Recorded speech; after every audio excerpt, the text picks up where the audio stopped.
কালি নিলিখিলে আৰু ভূপেন হাজৰিকাক স্মৰণো নকৰিলে। যদি ৰাহুল গান্ধী MP এজন হ'লহেঁতেন মই এই বিষয়ে উল্লেখো নকৰিলোহেঁতেন, কিন্তু তেওঁ বিৰোধী দলপতি। ভূপেন হাজৰিকাক বিজেপিয়ে ৰুমন্থন কৰিব এনেকুৱা নহয়, তেওঁ নন পলিটিকেল আৰু তেওঁ সকলোৰে ভূপেন দা।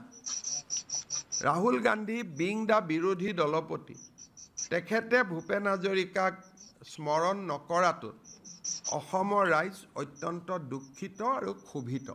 গতিকে মই অসমৰ ৰাইজৰ ফিলিংছটো আপোনালোকক ক'লোঁ।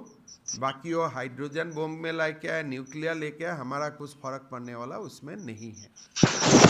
वो एक कार्टून है, कार्टून ही बना रहेगा। कोट सर केटात কৰিছে চাওক, আমি কোৱাৰ পিছত 11টা বজাত ৰাতি 12:30 আৰু মল্লিকাৰ্জুন খাৰ্গে আৰু পিছত যেতিয়া আমি পইণ্ট আউট কৰিছোঁ, এইটো যেতিয়া বিজেপিৰ ছ'চিয়েল মিডিয়াই তেওঁক এটেক কৰিছে তেতিয়া কৰিছে। আজি মই ক'লেও কালি কৰি দিলেহেঁতেন, এইটোৰ কোনো মিনিং নাই।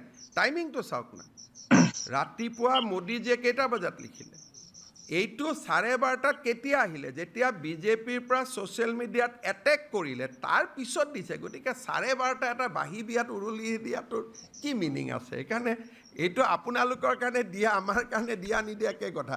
বাঁহী বিয়া এখনত উৰুলি দি ৰাতিপুৱা 9টাত ভূপেন হাজৰিকা আমি শ্ৰদ্ধা জনালোঁ, সকলো হৈ গ'ল। 12:30 যেতিয়া বিজেপিৰ ছ'চিয়েল মিডিয়াত কালি এই প্ৰশ্নটো কৰা হ'ল, তেতিয়া দৌৰাদৌৰিকৈ কোনোবাই টুইটটো অনুৱালে। সেইটোতো আৰু যদি মৰম থাকেতো ৰাতিপুৱাই কৰিব নহয়। গতিকে এইটোতো পষ্ট ডেটেড চেক যে আহে তেনেকুৱা এটা কথা। সেইকাৰণে এইটো আপোনালোকে টুইট বুলি কৈছে কাৰণ আপোনালোকে ৰাহুল গান্ধীক ভাল পায় কাৰণে উলিয়াইছে। যোনে যাৰ থাকিব এইটো ৰাতিপুৱা 8 বজাতে 8:30 বজাতে দিব।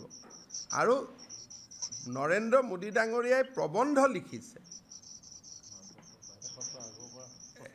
প্ৰস্তুতি। তেওঁতো 12:30 বজাত যেতিয়া আমাৰ বিজেপিবিলাকে ছ'চিয়েল মিডিয়াত প্ৰশ্নটো তুলিলে, তেতিয়া ক'ৰবাৰ পৰা অসমৰ পৰা ফোনটোন গৈ যেনে তেনে এইটো মেনেজ কৰি আনিলে। সেইটোৱে কথা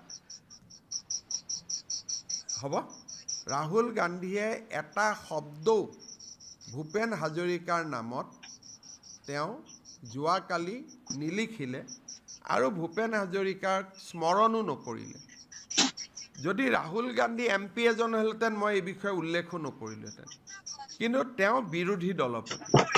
ভূপেন হাজৰিকাক বিজেপিয়ে ৰুমন্থন কৰিব এনেকুৱা নহয়, তেওঁ নন পলিটিকেল আৰু তেওঁ সকলোৰে ভূপেন দা।